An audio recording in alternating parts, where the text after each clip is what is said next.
లేకపోతే నేను మీకు కాల్ చేస్తాను, లేదంటే ఒక 8-8:30.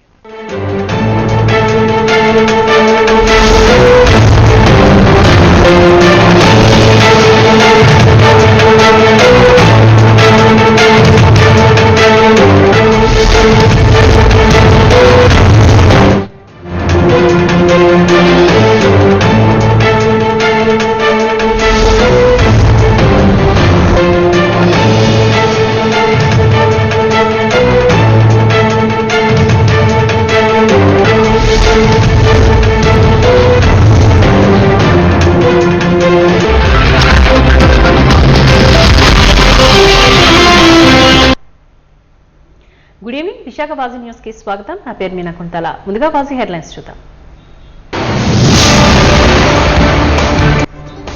ప్రజానాయకుడిగా ఎమ్మెల్యే వైఎస్ జగన్ అసెంబ్లీకి రావాలని పిలుపునిచ్చిన డిప్యూటీ స్పీకర్, ప్రతిపక్ష హోదాపై కౌంటర్ ఇచ్చిన రఘురామకృష్ణరాజు.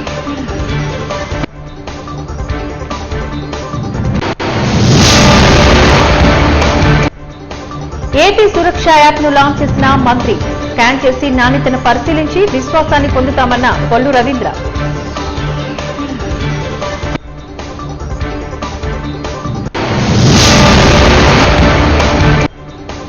విశాఖ ఎంపీపీలోని దొంగ నోట్ల ముఠా అరెస్ట్, 2 నిందితులను అదుపులోకి తీసుకున్నామన్న పోలీసులు.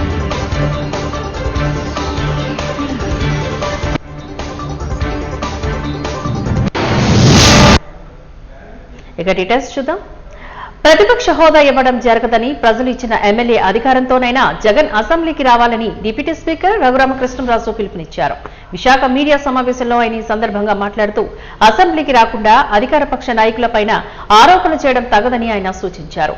8 సభ్యుల సంఖ్య కలిగిన విష్ణుకుమార్ రాజుకు సమయం ఇస్తున్నప్పుడు 11 మంది సభ్యులు కలిగిన జగన్ కు ఎందుకు మాట్లాడే అవకాశం ఇవ్వమని ఆయన ఎదురు ప్రశ్నించారు.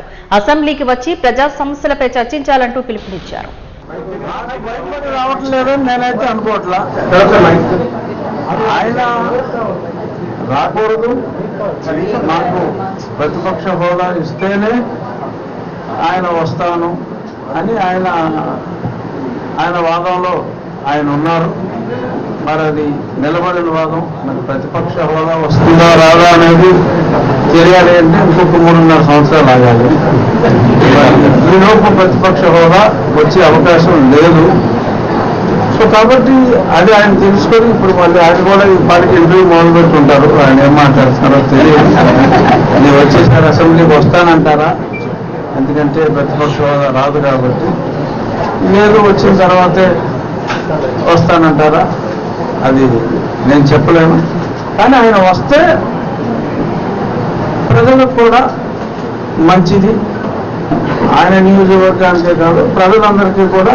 ఎందుకంటే ఆయన ప్రతిపక్ష నాయకుడు హోదా లేకపోవచ్చు, కానీ ప్రధాన ప్రతిపక్షానికి ఆయన నాయకుడే కాబట్టి ఖచ్చితంగా ఆయన వస్తే బాగుంటుంది అనేది అన్ని పార్టీల, ఇప్పుడు భారతీయ జనతా పార్టీ తరఫున విష్ణుకుమార్ రాజు గారు ఫ్లోర్ లీడరు, ఆయన కూడా వస్తేనే బాగుంటుంది, చర్చ జరుగుతుంది. ఆయన నీలాభినందనలు వేసినా సరే దానికి సమాధానం చెప్పే అవకాశం సభలో ఉంటుంది.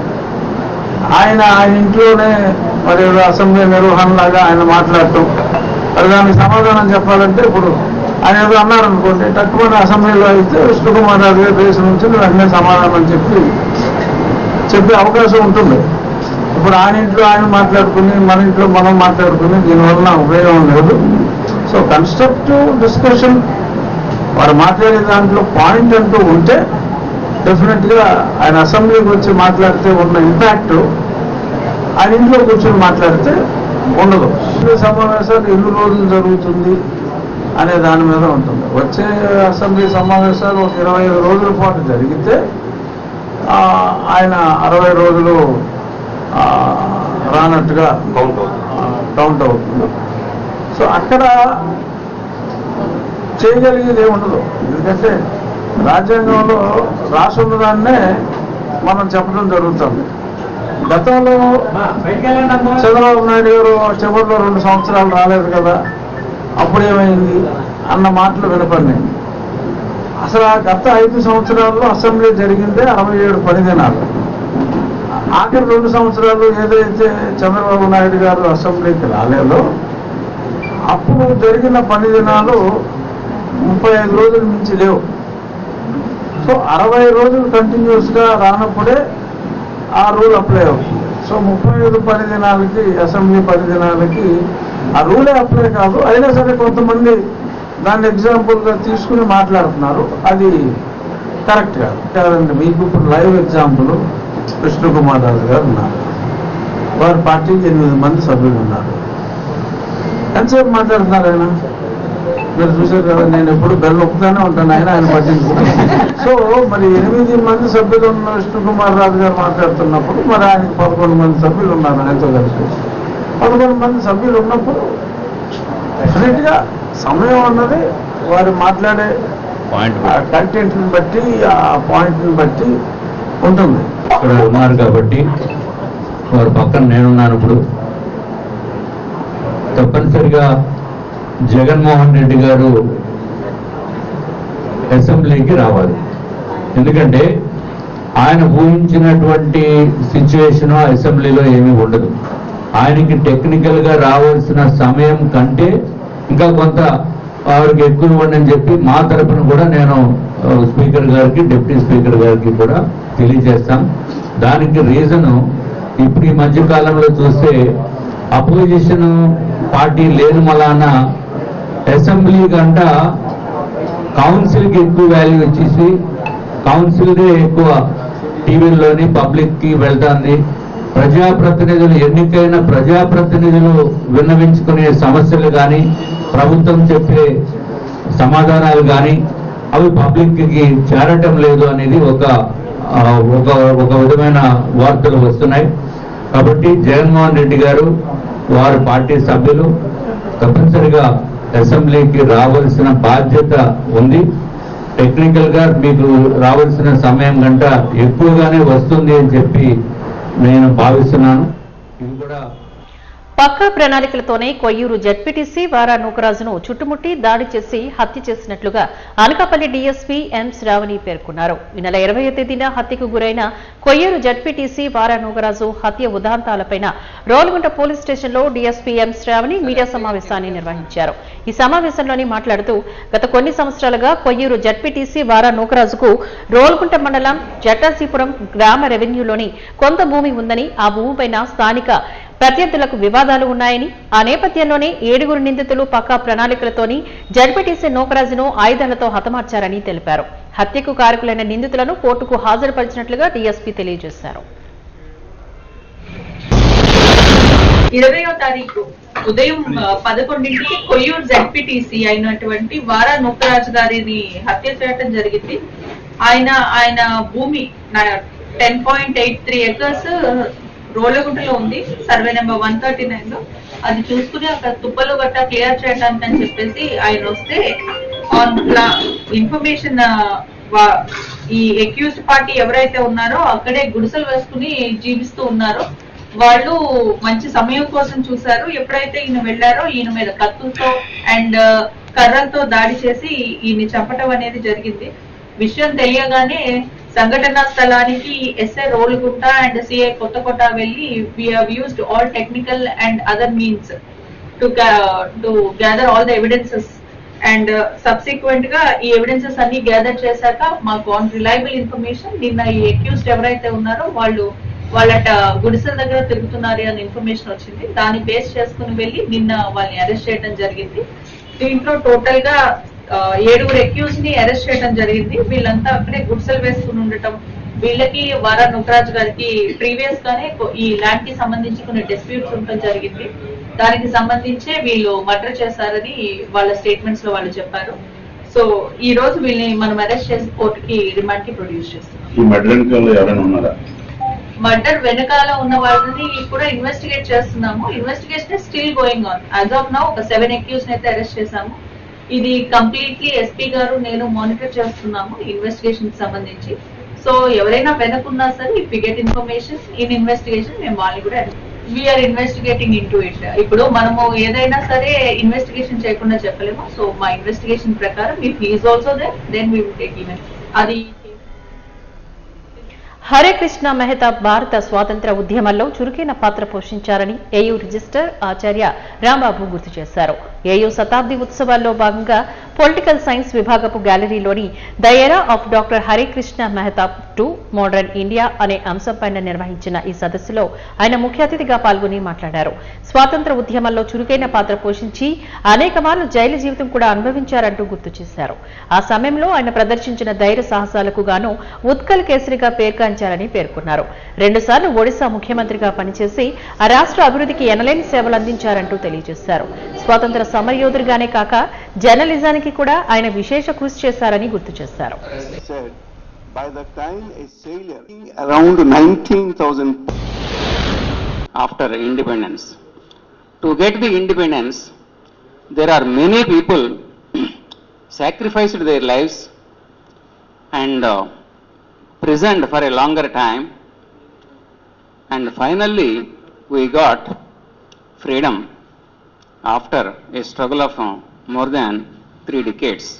So one such freedom fighters in those days was a great person, Hare Krishna Mahatab, a person belonged to Orissa state.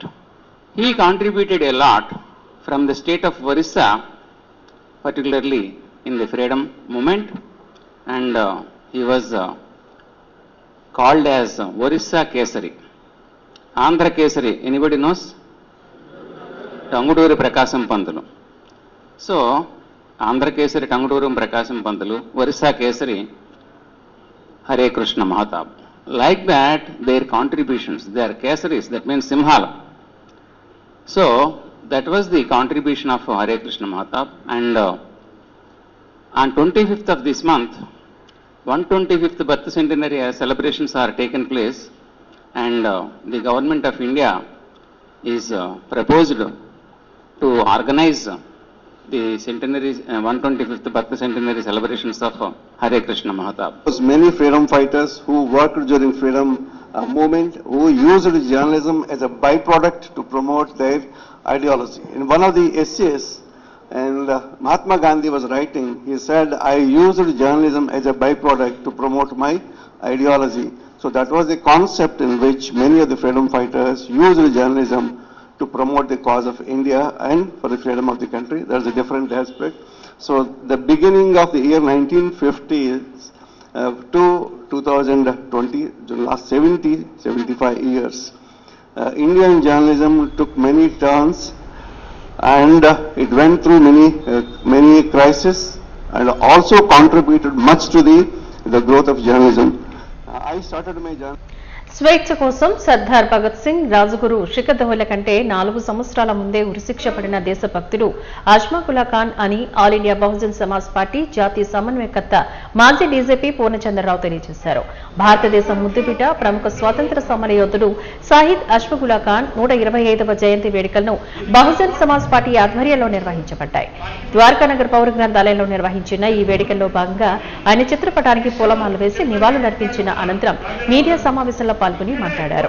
ఈ సందర్భంగా వారు మాట్లాడుతూ కులమతాల కంటే ముందుగా భారతీయులం అనే విషయాన్ని ప్రస్ఫుటంగా చెప్పిన తొలి వ్యక్తి ఖాన్ అని అన్నారు.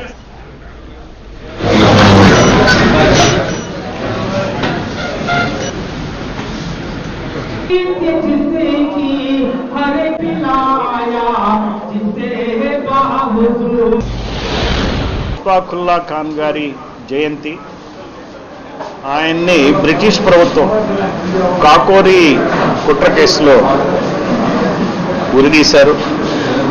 ఆయన వయసు అప్పుడు 27 సంవత్సరాలు. హిందుస్థాన్ రిపబ్లికన్ అసోసియేషన్లో పనిచేశారు. దేశ మాత రక్షణ కోసం ఆయన ప్రాణాలని అర్పించారు. అయితే ఇక్కడ మనం గమనించాల్సిన అంశం ఏంటంటే మత వివక్ష ఎట్లా సాగుతుందో కనపడుతుంది.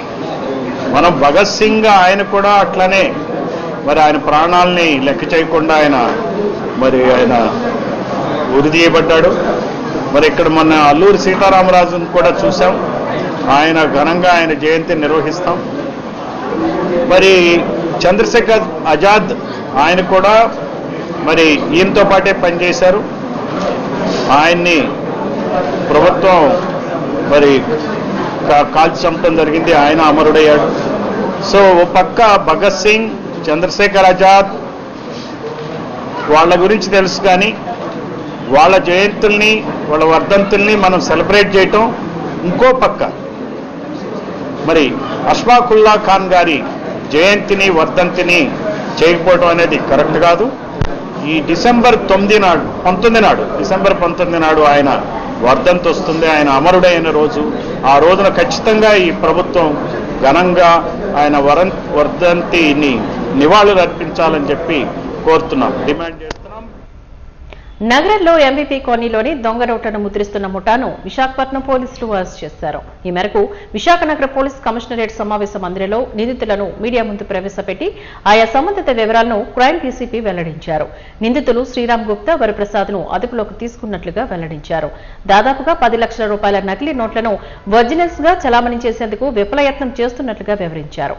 గతంలోని వీరిద్దరిపై దొంగ నోట్ల కేసులు ఉన్నట్లు గుర్తించామని చెప్పారు. ఎన్నికల వద్ద నుంచి దొంగ నోట్ల నమూనాలను ప్రింటర్, ల్యాప్టాప్ తదితర స్వాధీనం చేసుకున్నట్లుగా వారు తెలియజేశారు.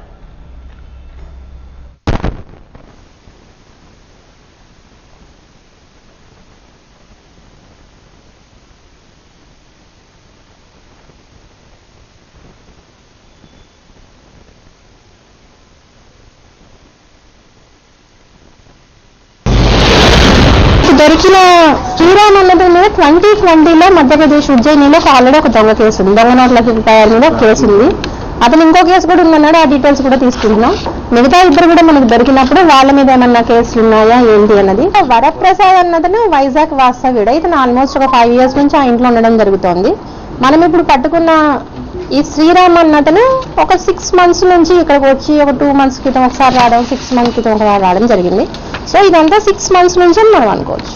హౌస్ అతనిది, వరప్రసాద్ అతనిది. అతను వైజాగ్. అతను మనకి ఈ శ్రీరామ్ అన్నతని కన్ఫెషన్ లో వరప్రసాద్ ఆనంద్ ఇంకొక పేరు కూడా చెప్పడం జరిగింది. ఇందులో వరప్రసాద్ అన్నతను వైజాగ్ లో ఉంటాడు. ఈ ఇల్లు వరప్రసాద్ పేరు మీద. లేదు కలిసి ఉండడం కాదు, వస్తూ పోతూ ఉంటారు. వరప్రసాద్ అన్నతను ఇక్కడ ఉంటాడు. మనకి ఇతని కన్ఫ్యూషన్ లో ఏంటంటే తయారు చేస్తుండగా మనం పట్టుకున్నామని. లేదు ప్రాసెస్ లోనే ఉన్నారు వాళ్ళు. 15 days బ్యాక్ నుంచి స్టార్ట్ అయింది ప్రాసెస్ అనేది. ప్రింటింగ్ ప్రాసెస్ ఏదైతే ఉందో 15 days బ్యాక్ నుంచి చేయడం జరిగింది. మిగతా ఇద్దరు నిందితులను కూడా పట్టుకున్నట్లయితే ఇంకా అంతకు ముందు ఏమన్నా జరిగిందా, ఇతనికి నాలెడ్జ్ లేకుండా ఏమన్నా జరిగిందా, ఇంకెక్కడన్నా వేరే ప్లేసెస్ లో కూడా జరిగిందా, అంటే ఇతను మధ్యప్రదేశ్ కాబట్టి అక్కడే ఏమన్నా చేస్తున్నారా ఫాదర్, అక్కడ కూడా వీళ్ళకి ఏదన్నా వేరే ప్రదేశం లాంటిందా, ఏమంతైతే ఉన్నదన్నది మన టీమ్స్ ఆల్రెడీ వీళ్ళిద్దరిని కూడా పట్టుకునే ప్రయత్నంలో ఉన్నాయి. వాళ్ళిద్దరిని గుప్తా అన్నతను మధ్యప్రదేశ్ అతను. ఇతని మీద ఆల్రెడీ ఉజ్జయినిలో ఒక 2020 క్రైమ్ నెంబర్ 152/2020లో అరెస్ట్ అయ్యి జైలుకు కూడా వెళ్ళొచ్చాడు. సో ఈ మిగతా ఇద్దరిని కూడా పట్టుకుంటే మనకి మరిన్ని వివరాలు తెలుస్తాయి. అందరం బయటికి వెళ్తూ ఉంటారు కదా, మనం వెళ్ళి రైడ్ చేసే టైంకి మనకి శ్రీరామ్ అన్నతను దొరుకుతాడు. వరప్రసాద్ కూడా లోకల్ కాబట్టి చాలా ఫాస్ట్ గా పట్టుకుంటాం. ఆనంద్ కూడా పట్టుకుంటాం. ఆల్రెడీ టాస్క్ ఫోర్స్ టీమ్స్ అలాగే ల్యాండ్ ఆర్డర్ టీమ్స్ కూడా దారిందరు. ముంబై నుంచి పేపర్ ఇది అంతా కూడా ముంబై నుంచి తీసుకొచ్చారు. సో అక్కడికి కూడా మన టీమ్స్ వెళ్తాయి. అక్కడ ఎవరు అమ్మారు ఏంటి అన్నది మనం కస్టడీకి తీసుకున్న తర్వాత మళ్ళీ విచారిస్తాం. ఇది 500, అది 200 కాబట్టి ఇది ఒక సైడ్ మాత్రమే అయింది మనకి. మిగతా ఎన్ని ఒక 34 పేపర్లు, అలాగే ఒక పేపర్ మీద సీరియల్ నెంబర్ కూడా ప్రింట్ అయ్యింది. మంత్రి కొల్లు రవీంద్ర ఎక్సైజ్ శాఖ ఆధ్వర్యంలోని ఏపీ సురక్ష యాప్ ను లాంచ్ చేశారు. గాజువాక పాత సెంటర్లో ర్యాలీ నిర్వహించి దగ్గరలోని మద్యం షాపులో ప్రజలకు యాప్ పనితీరుపై అవగాహన కల్పించారు. ప్రతి మద్యం బాటిల్ ను యాప్ ద్వారా స్కాన్ చేసి నాణ్యతను పరిశీలించే విధానం ప్రజల్లో విశ్వాసం కల్పిస్తుందని ఆయన తెలిపారు. గత 5 ఏళ్ల వైసీపీ పాలనలో 3 లక్షల బెల్ట్ షాపులు నడిచాయని, ఇప్పుడేమో వాటిని మూసివేశామని అన్నారు. మద్యం కల్తీపైన 5 లక్షల వరకు జరిమానా, కఠిన శిక్షలు అమల్లో ఉన్నాయి. విశాఖ, కర్నూలు, చిత్తూరు, గుంటూరు, కాకినాడలోని నూతన ల్యాబ్లు ఏర్పాటు చేశాం. దేశంలోని ఎక్కడా లేని విధంగా 13 రకాల ఈఎన్ఏ టెస్టులు నిర్వహిస్తున్నాం. డిస్టరీలు, డిపోలు, షాపులు, బార్లలోని ఆకస్మిక తనిఖీలు జరుగుతున్నాయి అని మంత్రి రవీంద్ర తెలిపారు. 23/9/2025 అన్ని రంగాల్లో కూడా చాలా పారదర్శకంగా ఉండాలని చెప్పి ప్రభుత్వం వచ్చిన దగ్గర నుంచి మేము నిర్ణయించుకున్నాం. ఆ రకంగానే కొనసాగుతా ఉన్నాం. ఇవాళ కొన్ని చోట్ల అడ్డంకులు సృష్టించాలని కొన్ని కుట్రలు జరుగుతూ ఉన్నాయి. ఆ కుట్రల్లో కూడా ఎక్కడా కూడా ఎవరైతే ఇన్వాల్వ్ అయినారో వాళ్ళందరినీ కూడా బట్టబయలు చేయడానికి ఇవాళ టెక్నాలజీని కూడా ఉపయోగించుకుంటున్నాం. దానిలో భాగంగానే ఈరోజు ఏపీ ఎక్సైజ్ సురక్ష యాప్ తీసుకొచ్చాం. ఏపీ ఎక్సైజ్ సురక్ష యాప్ ఎందుకంటే ఇది 2014-19లోనే ట్రాక్ అండ్ ట్రేస్ సిస్టమ్ పెట్టాం. ప్రతి బాటిల్కి క్యూఆర్ కోడ్ ఇచ్చాం, దాని మీద హోలోగ్రామ్స్ పెట్టాం. ఎక్కడా కూడా దీన్ని ట్యాంపర్ చేయడానికి అవకాశం లేకుండా ఆ రోజు నుంచి మేము చేయటం జరిగింది. కానీ 19-24లో మొత్తం కూడా తిలోదకాలు వదిలేదానికి వాళ్ళు ఇష్టారాజ్యంగా చేసి కొన్ని పక్క రాష్ట్రాల నుంచి నాన్ డ్యూటీ పెయిడ్ లిక్కర్ తీసుకొచ్చారు, కొంత ఇల్సిట్గా తయారు చేశారు. ఇవన్నీ కూడా గత ప్రభుత్వంలో జరిగినాయి. కూటమి ప్రభుత్వం వచ్చిన తర్వాత పాలసీ మొత్తం కూడా మార్చాం, చాలా పారదర్శకంగా పెట్టాం. అన్ని బ్రాండ్లు కూడా ఇక్కడ అవైలబిలిటీ ఉండే విధంగా. ఎందుకంటే గత ప్రభుత్వంలో వాళ్ళ తయారు చేసిన సొంత బ్రాండ్లు తయారు చేసి అవి మాత్రం అవైలబుల్ పెట్టారు. మల్టీనేషనల్ బ్రాండ్స్ అన్నింటినీ కూడా ఈ రాష్ట్రంలోకి అందుబాటు లేకుండా చేశారు. అలాగే ధరలు కూడా విపరీతంగా పెంచేశారు. దానివల్ల పక్క రాష్ట్రాలకి వెళ్ళి నాన్ డ్యూటీ పెయిడ్ లిక్కర్ తెచ్చుకోవడమో లేకపోతే ఎల్సిట్ మీద ఆధారపడతామో, కల్తీ మద్యం తాగి వాళ్ళు తయారు చేసిన మద్యం తాగి అనారోగ్యం పాలై ప్రాణాలు కూడా కోల్పోయారు. దాదాపు 30,000 మంది పైన చనిపోయారని చెప్పి ఇవాళ మరి దాని మీద నివేదికలు కూడా ఉన్నాయి. అయితే ఇవాళ కూటమి ప్రభుత్వం మొత్తం కూడా ప్రక్షాళన చేశాం. డిస్టిలరీస్ అన్నీ కూడా గత ప్రభుత్వం ఉన్న బ్రాండ్స్ అన్నీ కూడా తొలగించాం. దాంట్లో మల్టీనేషనల్ బ్రాండ్స్ మాత్రమే ఇవాళ ఏర్పాటు చేశాం. ఈరోజు మా ఎక్సైజ్ మంత్రి గారైనటువంటి కొల్లు రవీంద్ర గారు ఏదైతే మేము క్యూఆర్ కోడ్ ఇంట్రడ్యూస్ చేశామో దాన్ని ఏ విధంగా పనిచేస్తుందని చెక్ చేయడానికి వారు ఇక్కడికి రావడం జరిగిందండి. అయితే ఇది కస్టమర్కి నాణ్యతమైనటువంటి మందు ఇవ్వాలి, వారికి గత పాలకులు చేసేటువంటి మోసం చేయకూడదు, కస్టమర్ మోసపోకూడదు అనే ఉద్దేశంతో ఒక అవగాహన కల్పించాలి ప్రతి కస్టమర్కి అనే ఉద్దేశంతో మంత్రి గారు ఈరోజు షాప్ దగ్గరికి వచ్చి ఏదైతే ఎక్సైజ్ డిపార్ట్మెంటు ఈ క్యూఆర్ కోడ్ పద్ధతి పెట్టారో దాన్ని తెలియజేయడానికి, ముఖ్యంగా అవగాహన కల్పించడానికి వారు ఇక్కడ రావడం జరిగింది. చాలా సంతోషం. నిజంగా ఈ నాసి రకం మందు చేసేటువంటి వారికి ఎవరైనా సరే వారికి తగిన బుద్ధి చెప్పాలని, అలాగే కస్టమర్ మోసపోకూడదనే ఉద్దేశంతో ఇది పెట్టడం జరిగింది. ఇప్పటి నుంచి ఖచ్చితంగా ఉత్తర నియోజకవర్గ ఎమ్మెల్యే విష్ణుకుమార్ రాజు తాను క్లాస్మేట్స్ మని అసెంబ్లీలో కూడా కలిసి పనిచేయడం ఆనందంగా ఉందని డిప్యూటీ స్పీకర్ రఘురామ కృష్ణంరాజు తెలియజేశారు. ఉత్తర నియోజకవర్గం బీజేపీ కార్యాలయంలో సీఎం సహాయ నిధి చెక్కుల పంపిణీ కార్యక్రమానికి ఆయన ముఖ్య అతిథిగా హాజరై లబ్ధిదారులకు చెక్కులను పంపిణీ చేశారు. అనంతరం మీడియాతో మాట్లాడుతూ సీఎం సహాయ నిధి ద్వారా అనేక మంది పేదలకు ఆర్థిక భరోసాను అందిస్తున్నామని తెలిపారు. గతంలో కంటే ఇప్పుడు మరింత చురుగ్గా ఈ కార్యక్రమం జరుగుతోందని వెల్లడించారు.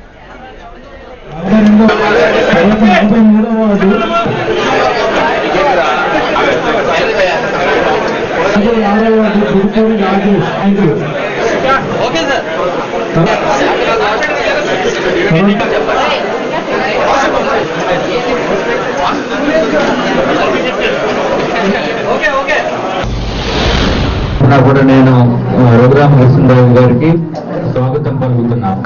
అట్లాగే ఆయన చేతుల మీద ఇవాళ 8 లక్షల రూపాయలు సీఎం రిలీఫ్ ఫండ్, 8,99,000 రూపాయలు సీఎం రిలీఫ్ ఫండ్ ఇవ్వటం జరిగింది నార్త్ నియోజకవర్గంలో ఉన్న వారికి. ఇది చాలా సంతోషదాయకమైన విషయం. ఏదైనా మనప్పుడు గౌరవనీయులైన రఘురామ కృష్ణరాజు గారిని ప్రెస్ తోటి మాట్లాడవలసిందిగా కోరుతున్నాను. ముఖ్యమంత్రి గారి సహాయ నిధి సీఎం రిలీఫ్ ఫండ్ ఇందులో భాగంగా గతంలో ఎన్నో విడతలు విష్ణుకుమార్ రాజు గారు ఇచ్చున్నారు. ఈరోజు అనుకోకుండా నిన్న మా మీటింగ్ జరగటం పిటిషన్స్ కమిటీ, అందులో విష్ణుకుమార్ రాజు గారు సభ్యులు, ఆ సందర్భంగా ఈ చెక్స్ వచ్చినాయి. రేపు మనం కలిసి ఇక్కడ మా ఆఫీసులో ఈ చెక్స్ పంపిణీ చేద్దాం ముఖ్యమంత్రి గారి రిలీఫ్ ఫండ్ నుంచి అన్న వెంటనే తప్పకుండా రెగ్యులర్గా ఆ నియోజకవర్గంలో కూడా ప్రతి నెల ఇంచుమించుగా 2 సార్లు ప్రతి 15-20 రోజులకి ఒకసారి ఇదే కార్యక్రమం చేపడుతున్నాం. చాలా మంచి కార్యక్రమం, చాలా ఫాస్ట్గా కూడా ప్రాసెస్ చేస్తున్నారు. ముఖ్యమంత్రి గారి ఈ సహాయ నిధి. సో తప్పకుండా మీతో పాటు ఆ కార్యక్రమంలో పాల్గొంటానని చెప్పి ఆయన అడిగిన వెంటనే చాలా సంతోషంగా ఇక్కడికి రావడం జరిగింది. కృష్ణకుమార్ రాజు గారు నాకెంతో ఆప్తులు. 4.5 దశాబ్దాల క్రితం మేము ఒకే క్లాస్లో బీఫార్మసీలో జాయిన్ అయ్యాం. తర్వాత ఆయన ఇంజనీరింగ్ కాలేజీకి వెళ్ళిపోయారు ఆంధ్ర యూనివర్సిటీలో. అప్పటి నుంచి కూడా మేము మంచి స్నేహితులు. ఇప్పుడు ఒకే శాసనసభలో, అప్పుడు ఒకే క్లాసులో ఉన్న వాళ్ళం, ఇప్పుడు ఒకే శాసనసభలో మరి ఒక జాతీయ పార్టీ ప్రతినిధిగా, ఫ్లోర్ లీడర్గా ఆయన ఉంటాం. నేను కూడా అదే శాసనసభలో డిప్యూటీ స్పీకర్గా ఉంటాం. చాలా ఆనందంగా, ఆశ్చర్యంగా కూడా. అయ్యప్ప మాలధారంతో జీవితంలో మంచి నడవడికను అలవాటు చేసుకోవడమే లక్ష్యంగా ముందుకు సాగాలని ఎంపీ శ్రీభారత్ పిలుపునిచ్చారు. శ్రీ పూర్ణ పుష్కల అయ్యప్ప సేవా ట్రస్ట్, అఖిల భారత అయ్యప్ప చిన్మృద సేవా ట్రస్ట్ సంయుక్త ఆధ్వర్యంలో శంకరమఠంలోని నిత్య అన్నప్రసాద వితరణ కార్యక్రమాన్ని ఎంపీ ముఖ్య అతిథిగా హాజరై ప్రారంభించారు.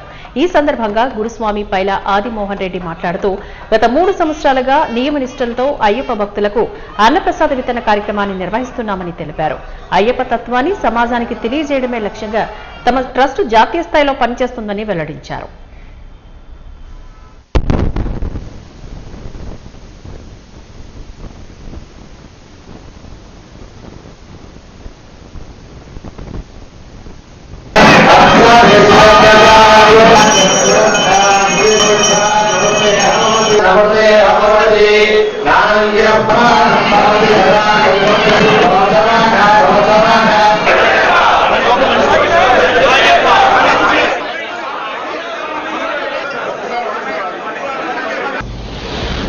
25 సంవత్సరాల నుంచి నిత్య అన్న ప్రసాద వితరణ చేస్తున్నాను. అలాగే ఈరోజు శ్రీ పూర్ణ పుష్కల అయ్యప్ప సేవా ట్రస్ట్ వారి ద్వారా అఖిల భారత అయ్యప్ప చిన్ముద్ర సేవా ట్రస్ట్ ఆధ్వర్యంలో ఈ నిత్యాన్న ప్రసాద వితరణ ఈరోజు అక్టోబర్ 22 నుంచి జనవరి 1 వరకు చేస్తున్నాం. దీనికి ఎంతోమంది మాకు సహకారాలు అందించారు. వాళ్ళందరికీ కూడా పేరు పైన కృతజ్ఞతలు తెలియపరుచుకున్నాం. మరి కొద్దిసేపట్లో మన విశాఖపట్నం ఎంపీ అయినటువంటి శ్రీ భరత్ గారు వస్తున్నారు. వచ్చిన తర్వాత ఈ యొక్క అన్నప్రసాద వితరణ జరుగుతున్నది. దాని ద్వారా రేపు నవంబర్ 16 నుంచి జనవరి 19-20 వరకు శబరిమల వెళ్ళే ప్రతి ఒక్క అయ్యప్ప భక్తుడికి కూడా ఎరిమేల నుంచి నీలగిరికి వెళ్ళే మధ్యలో పంబా వ్యాలీ అని ఒక 2 కిలోమీటర్స్ దగ్గర నిత్యాన్న ప్రసాద వితరణ జరుగుతుంది. 3 పూట్ల ఎప్పుడు ఏ రాత్రి అయినా సరే అక్కడ అన్నప్రసాదం చేయడానికి మా ట్రస్ట్ సభ్యులందరూ సిద్ధంగా ఉన్నారు. దీనికి ఆంధ్ర, తెలంగాణ, ఒరిస్సా, ఛత్తీస్గఢ్ రాష్ట్రాల నుంచి సభ్యులందరూ కూడా ఏకమై ఈ సంవత్సరం కొత్తగా ఈ ట్రస్ట్ని ఏర్పాటు చేశాము. చిన్నముద్ర అయ్యప్ప స్వామి ట్రస్ట్ ప్రతి సంవత్సరము కార్తీక మాసంలో అయ్యప్ప స్వామి ఫాలోవర్స్ అందరికి కూడా ఇక్కడ ఒక అన్న సంతర్పణ చేయడం ఒక మంచి కార్యక్రమం. ఇక్కడ 25 సంవత్సరాల నుంచి ఈ ట్రస్ట్ కార్యక్రమాలు చేస్తున్నారు. 3 సంవత్సరాల నుంచి రవిరాజు గారు కూడా దీంతో ఇన్వాల్వ్ అయ్యి సపోర్ట్ చేస్తున్నారు. So we welcome this initiative. ఇందాక అందరితో మాట్లాడుతూ కూడా చెప్పాను ఏంటి అంటే, ఎవరైనా సరే స్వామి భక్తులు మాల వేసుకుని 40 రోజులు 50 రోజులు ఆ దీక్షలో ఉన్నప్పుడు దాని అర్థం ఎంతో కొంత వాళ్ళకి దేవభక్తి, తప్పు చేయకూడదని ఒక ఆలోచన ఉన్నప్పుడు ఆ 40 రోజులు మంచిగా ఉండడం, మిగతా రోజులు మళ్ళీ నేను మామూలుగా ఉండడం అని కాకుండా జీవితాంతం అది పాటిస్తూ, ఎందుకంటే తెలియకుండా మనం తప్పులు చేయొచ్చు, తెలిసి అదే తప్పు ప్రతి సంవత్సరం చేస్తున్నాము అంటే దట్ ఈస్ నాట్ కరెక్ట్ అనేది నా అభిప్రాయం. ఇది ఒక వేదిక దొరికింది కాబట్టి అక్కడ వీళ్ళందరికీ 4వ ముఖ్యమంత్రిగా సమర్థవంతమైన పాలన అందిస్తున్న విజనరీ లీడర్ చంద్రబాబుపై తీవ్ర వ్యాఖ్యలు చేయడం వైసీపీ అధినేత జగన్ కు తగదని విజయనగరం ఎంపీ కల్సటి అప్పలనాయుడు ఆరోపించారు. విశాఖ జిల్లా టీడీపీ కార్యాలయంలో ఆయన మీడియా సమావేశంలో పాల్గొని మాట్లాడారు. కూటమి ప్రభుత్వం చేస్తున్న అభివృద్ధిని చూసి ఓర్వలేకే జగన్ తప్పుడు మాటలు మాట్లాడుతున్నారంటూ మండిపడ్డారు. జగన్ సహా వైసీపీ నాయకులంతా అభివృద్ధి నిరోధకులుగా వ్యవహరిస్తున్నారని, ధోరణి మార్చుకోకపోతే ప్రజాగ్రహానికి వైసీపీ మట్టి కొట్టుకుపోవడం తథ్యమని ఆయన హెచ్చరించారు.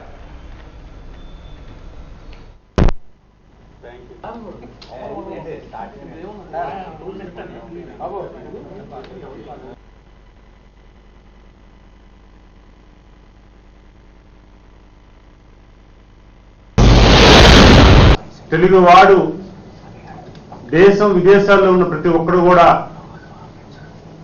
తలదించుకునే విధంగా ఆయన మాట్లాడిన తీరు చూసాం.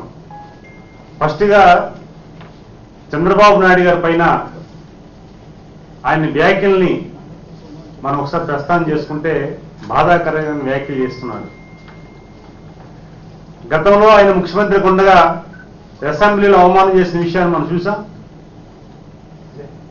అలాగే ఆయన ప్రతిపక్ష నాయకుడు ఉండేటప్పుడు ఆయన బహిరంగ సభలో చంద్రబాబు నాయుడు గారు ముఖ్యమంత్రి ఉండగా ఆయన్ని అప్పుడు కూడా వ్యాఖ్యలు చేసాం, చూసాం.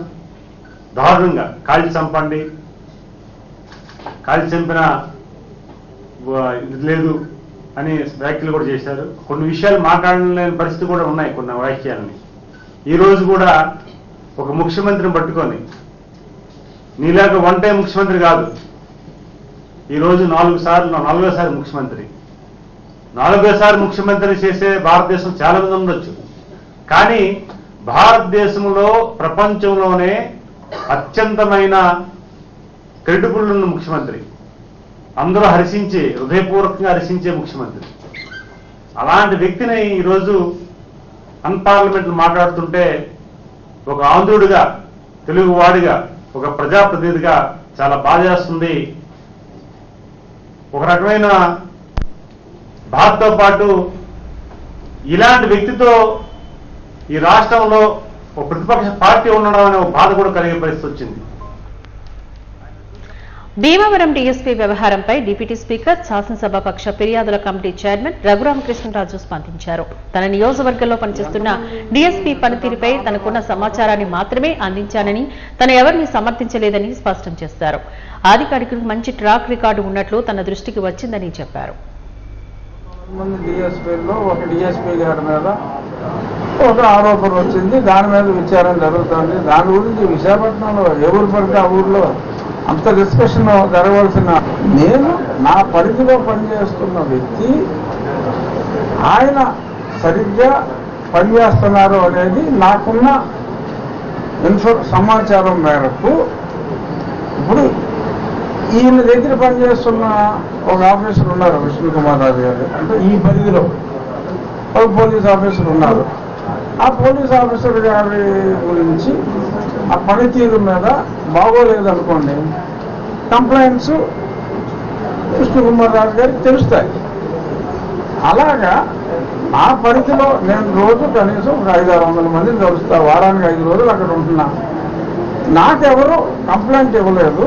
సో పనితీరు బాగానే ఉందనే నేను అనుకుంటున్నాను. ఎందుకంటే డెకాయిటీల్లో ఇంట్లో పట్టుకున్నప్పుడు బెస్ట్ క్రైమ్ కంట్రోల్ అని ఒక అవార్డు కూడా పోలీస్ శాఖే కొద్ది నెలల క్రితం ఆ డివిజన్కి ఇచ్చింది. సో వాటిని బేస్ చేసుకుని నేను నాకు వచ్చిన ఇన్ఫర్మేషన్ ప్రకారం ట్రాక్ రికార్డు బాగుంది అని చెప్పా. అన్నీ నాకు తెలియవచ్చు, తెలియకపోవచ్చు.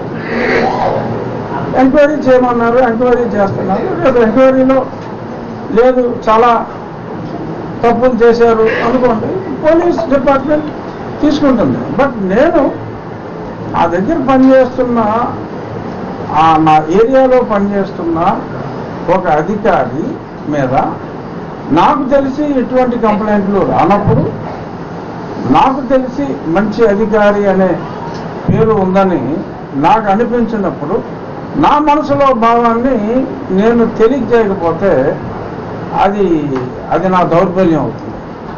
సో కాబట్టి నాకు తెలిసినంత వరకు అతను మంచి అధికారే అని నాకు తెలిసింది నేను చెప్పాను. పెద్దలు పవన్ కళ్యాణ్ గారు ఆయనకి ఎవరో కంప్లైంట్ ఇస్తే దాన్ని ఎంక్వైరీ చేయండి అని చెప్పి ఆయన చెప్పారు. ఆయన చేసింది 100కి 100 ఒక ప్రజాప్రతినిధిగా, ఒక బాధ్యత గల మంత్రిగా ఆయన చేసింది 100కి 100% కరెక్ట్. నా ఏరియాలో పనిచేస్తున్న వ్యక్తి, అతని గురించి నాకు తెలిసింది నేను చెప్పటం అనేది అది నా బాధ్యత. I may be wrong tomorrow, or the information what Pawan Kalyan garu got might be wrong, might be right or might be wrong. నేను చెప్పింది might be right or might be wrong, వాళ్ళ విచారణలో తెలుస్తుంది. దానికి ఇంత భారీగా ఏదో deputy CM versus deputy speaker అని ఏదో డిప్యూటీ కామన్గా ఉందని, ఆయన పోస్ట్ చాలా పెద్దది. నేను డిప్యూటీ అని ఉన్నంత మాత్రాన ఆయన డిప్యూటీ చీఫ్ మినిస్టర్ హోదాలో ఉన్నారు. కూటమిలో ఒక ప్రముఖ నాయకుడు, ఒక పార్టీ అధినేత. సో నేను కొంతమంది నేను ఏదో కాంట్రడిక్టింగ్గా మాట్లాడారనుకుంటున్నాను. లేదు, పవన్ కళ్యాణ్ గారు మాట్లాడిన దాన్ని నేను పూర్తిగా సమర్థించా. నాకు తెలిసిన ఇన్ఫర్మేషన్ కూడా నేను చెప్పడం జరిగింది, అంతే. ఇచ్చిన హామీలన్నింటినీ నెరవేర్చి దక్ష నియోజకవర్గాన్ని ఆదర్శ నియోజకవర్గంగా తీర్చిదిద్దుతామని ఎమ్మెల్యే వంశీకృష్ణ శ్రీనివాస్ యాదవ్ తెలిపారు.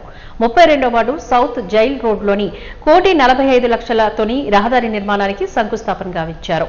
ఈ సందర్భంగా ఆయన మాట్లాడారు. అభివృద్ధి, సంక్షేమం రెండు కళ్లల్లా నియోజకవర్గ అభివృద్ధికి కృషి చేస్తున్నట్లుగా ఆయన తెలియజేశారు. 32వ వార్డు కార్పొరేటర్ కందుల నాగరాజు ఈ సందర్భంగా మాట్లాడుతూ ఎమ్మెల్యే సహకారంతో ప్రజలకు ఇచ్చిన హామీలన్నింటినీ నెరవేరుస్తున్నట్లుగా చెప్పారు.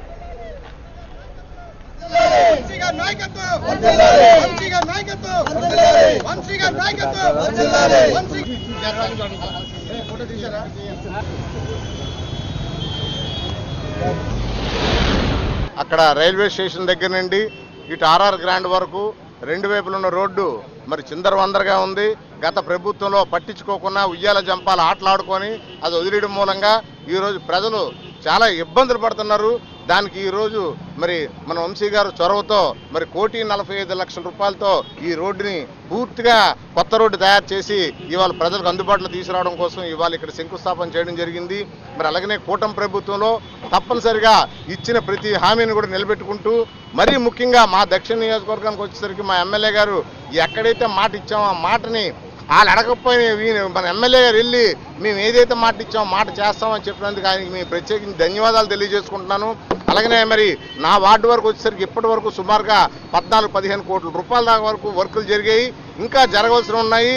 మరి కళ్యాణ మండపం మరి ఆల్రెడీ మనం 1.5 పెట్టి ఒక ఫ్లోర్ వేసాం. ఇంకో 1 కోటి రూపాయలు కూడా మన ఎమ్మెల్యే గారు శాంక్షన్ చేయించడం మూలంగా 2వ ఫ్లోర్ కూడా వేయడానికి సిద్ధంగా ఉన్నాం. మరి త్వరలోనే ఆ కళ్యాణ మండపం కూడా ప్రజలకి అందుబాటులో తీసుకొచ్చి అందరికి ఉపయోగకరంగా చేయాలన్న ఒక ఆలోచనతో మేము ఉన్నాం. అదేవిధంగా ఇంకా మరి అల్లిపురంలో సిపిఐ ఆఫీస్ పక్కన మేము ఎమ్మెల్యే గారిని ఈ సందర్భంగా మిమ్మల్ని మీ ద్వారా కోరుతున్నాం. అక్కడ మనకి ఒక పిల్లలు ప్లే గ్రౌండ్ ఒకటిను మరి జిమ్ ఒకటి అడిగాం. దాన్ని కూడా ఈ సందర్భంగా వారి మాకు ఆ పని పూర్తి చేయాలని మిమ్మల్ని మీ ద్వారా మేము అడుగుతూ మరి ఈ కార్యక్రమానికి మీరు అందరూ వచ్చినందుకు ధన్యవాదాలు తెలియజేసుకుంటూ ఈరోజు ఈ వార్డు అభివృద్ధి కార్యక్రమాలు ముఖ్యంగా ఈరోజు ఎల్ఐసి జంక్షన్ నుంచి రైల్వే స్టేషన్ వరకు ఉన్న రోడ్డు చాలా ఇబ్బందికరంగా ఉంది. సుమారు 1,50,00,000 ఇవాళ ఆ రోడ్డుని ప్రారంభోత్సవం చేయడం జరిగింది, శంకుస్థాపన చేయడం జరిగింది. అతి త్వరలోని ఈ రోడ్డు కంప్లీట్ చేసి ముఖ్యంగా ఈ వార్డులో ఇంకా ఎక్కడైతే మా నాగరాజు గారు చెప్పారు, ఇప్పుడు చెప్పారు కొన్ని ఇష్యూస్ ఉన్నాయని, వాటన్నిటిని కూడా అతి త్వరలోనే కంప్లీట్ చేసి ఏదైతే ప్రజలకు మేము ఇచ్చిన హామీలు ఉన్నాయో గత ప్రభుత్వం నిర్లక్ష్యం చేసిందో వాటన్నిటిని కూడా కంప్లీట్ చేస్తామని చెప్పేసి ఆ రోజు చెప్పడం జరిగింది. చెప్పింది చేస్తున్నాం, చేసి చూపిస్తాం, అప్పుడే ఓటు అడుగుతాను కూడా నేను చెప్పడం జరిగింది. కాబట్టి అదే విధంగా ముందుకెళ్తాం. ఇవాళ మీరు గత ప్రభుత్వంలో ఈ నియోజకవర్గం పూర్తిగా నిర్లక్ష్యానికి గురైతే ఇప్పుడు ఇవాళ మీరు పూర్ణ మార్కెట్ దగ్గర నుంచి నెహ్రూ బజార్ దగ్గర నుంచి ఎస్ఎల్ కెనాల్ దగ్గర నుంచి ఏవైతే ఉన్నాయో వాటి అన్నింటినీ కూడా ప్రపోజల్ పెట్టి ముఖ్యంగా సావుల మోదు సుమారు 2 కోట్లతో సావుల మోదు శ్మశాన వాటిని కూడా అభివృద్ధి చేస్తూ ఉన్నాం. వాజీ న్యూస్ ముగించే ముందు ముఖ్యాంశాలు మరొకసారి చూద్దాం.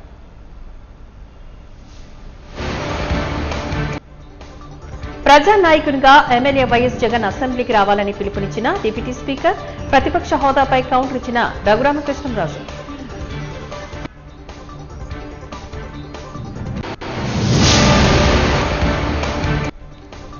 ఏపీ సురక్ష యాప్ను లాంచ్ చేసిన మంత్రి, స్కాన్ చేసి నాణ్యతను పరిశీలించి విశ్వాసాన్ని పొందుతామన్న కొల్లు రవీంద్ర.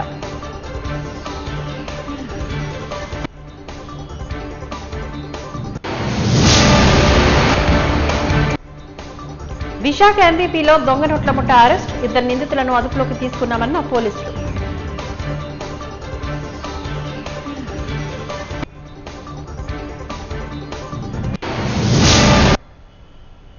వాజీ న్యూస్ ఇంతటితో సమాప్తం. నమస్కారం.